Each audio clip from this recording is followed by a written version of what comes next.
Friends, আমি চলে আসলাম, আপনাদের একটু আসো না। হ্যাঁ, চলে আসলাম এই দিদির বাড়িতে।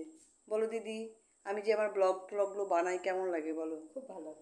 তুমি তো দেখো তাই না? হ্যাঁ, হ্যাঁ, অবশ্যই। এই যে এই দিদির বাড়িতেই আসলাম। হ্যাঁ, দিদির ঘরটা এত সুন্দর করে দিদি গুছিয়ে রেখেছে।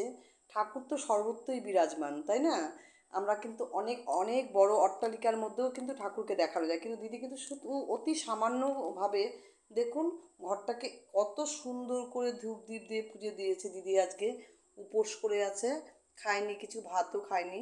এই যে শিবের মাথায় জল দিয়েছে। হ্যাঁ, আর হচ্ছে দিদির ঘরে দেখেন কি সুন্দর করে সাজিয়ে রেখেছে। হ্যাঁ, সাজানোর ক্যাপাসিটিটা দেখেছেন তো? কিন্তু অনেক বড় অট্টালিকার মধ্যেও অনেক সুন্দর করে গুছিয়ে রাখা যায় না, যেটা দিদি এত সুন্দর করে গুছিয়ে রেখেছে। যার জন্য বলছি যে সবাইকে, যে সাজলে গুজলে যেমন নারী, তেমন সাজালে গুছালেও বাড়ি। সে কারণেই বাড়ি দিদির যেমন টিপটাপ, এই ঠাকুর যে এটা কিন্তু একদম ঠাকুর ঘর না শুধু, মানে দিদির অনেক কিছুই এখানে আছে, কিন্তু এই ঠাকুরের জায়গাটাকে মনে হচ্ছে যে আমার এত ভালো লাগলো, যার জন্যে আমি না উঠে পারলামই না। এখানে দেখতেই পাচ্ছেন আমাদের শিব শম্ভুকে জল দিয়েছে আজকে। হ্যাঁ, একটু হচ্ছে এখানে হচ্ছে লিখেছে, মানে আমারও গুরুদেব, হ্যাঁ, পরমানন্দ মহারাজের জি।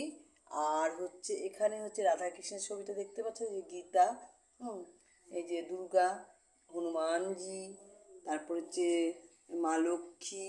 হ্যাঁ, প্রতিটা ছবি দিয়ে দিদি এত সুন্দর করে দিদির এই ঠাকুরের জায়গাটা, মানে ধূপ দ্বীপ জেলে যে দিয়েছে। হ্যাঁ, আমিও 4টা কিন্তু উপোস করতে পেরেছি, শিবের মাথায় জল ঢালতে পারলাম 4 সোমবার। আমারও খুব ভালো লাগছে, আর দিদির বাড়িতে এসে আমার খুব ভালো লেগে গেল।